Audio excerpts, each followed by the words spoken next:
这两天啊，网上突然传出一个魔幻的段子，说有人发明了假装上班公司的生意创意。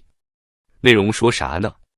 说是专门给失业的人提供一个假装上班的场所，30块钱一天，包午饭，让你能有个体面的去处。这段子一出，立马就在网上引发热议，阅读量破10亿，网友们都在下面热烈讨论这个创业点子。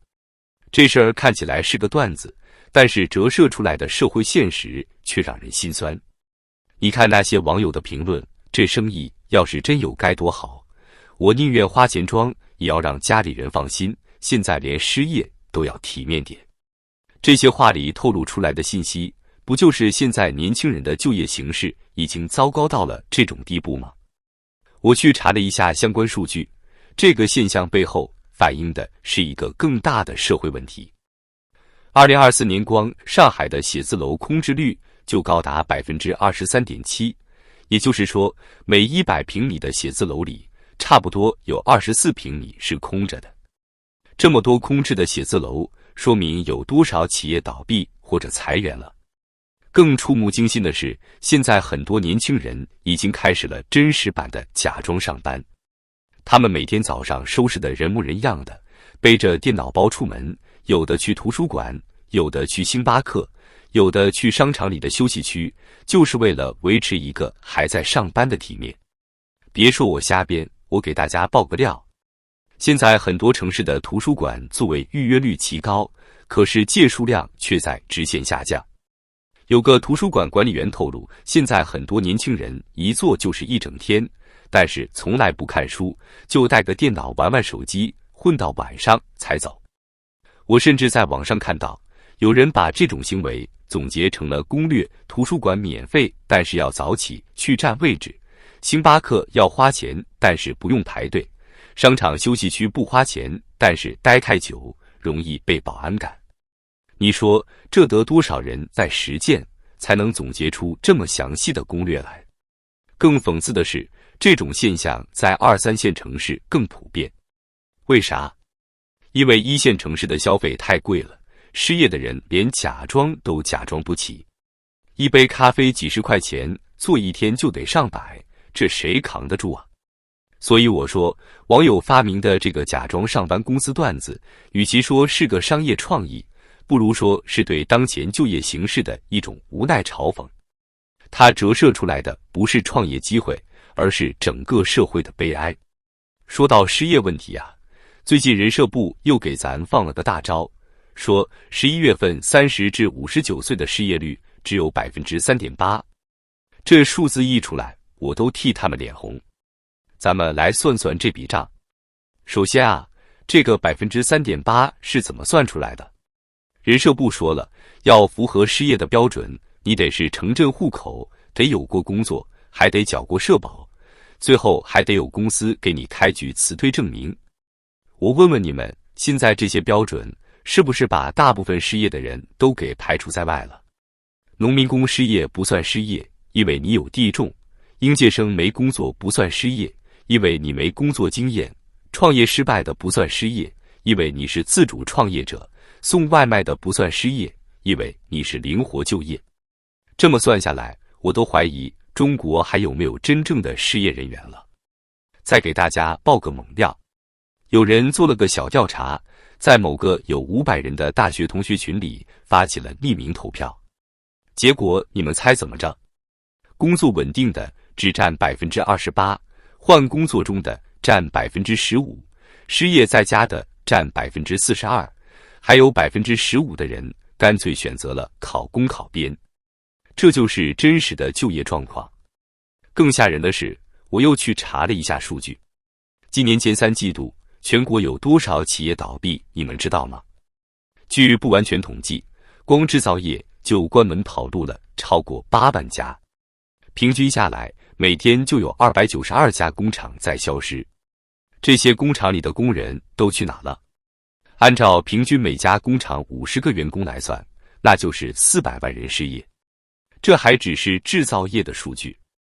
有网友说得好，现在的情况是，有工作的不敢换工作，没工作的找不到工作，想创业的创不起业，想考公的考不上公。我给大家翻译翻译，这就叫就业寒冬。来看看各个行业的惨状。金融行业以前的香饽饽，今年大裁员，中金公司的员工基本工资直接砍了25%。银行业更狠，有的银行不光降薪，还要员工把以前发的奖金吐出来。房地产行业就不用说了，今年全国倒闭了3000多家房企，几十万房地产从业者直接失业。互联网行业也好不到哪去。某大厂的员工跟我说，现在他们公司周围的商业区中午饭点人流量比去年少了一半。为啥？因为公司已经悄悄裁了一半的人，但是公司对外还说业务调整，生怕说漏了嘴。就连政府部门也扛不住了。你们听说了吗？有的地方连警察工资都发不出来了。我有个在南方当警察的朋友告诉我，他们单位从去年12月到现在，工资一直在拖欠。这是什么概念？连维稳的钱都没有了，你觉得经济能好到哪去？最绝的是，现在很多企业为了不给补偿，想出各种损招，逼员工自己走。比如突然把你调到几百公里外的分公司，不去就算主动离职，或者把你调到一个根本不存在的部门，逼你自己提离职。这种招数我都收到了超过50个网友的爆料。所以我说，现在官方公布的这个3.8%的失业率，它是个什么意思呢？它的意思就是，我看不见的就是不存在，我统计不到的就是没有。这让我想起了一句老话，你永远叫不醒一个装睡的人。但是现在的问题是，连装睡的人也快装不下去了。说到这儿啊，大家肯定想问一个问题，这种情况什么时候才是个头？我还真做了点研究。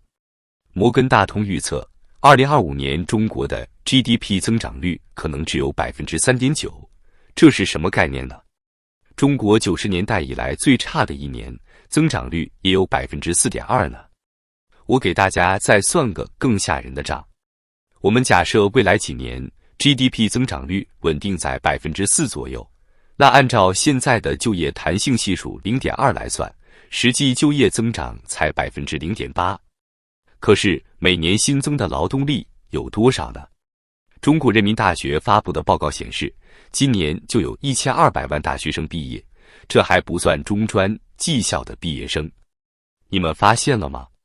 光靠 GDP 增长带来的新增就业机会，连1/10的毕业生都安置不了，剩下的人怎么办？只能去卷考公、考编、考教资。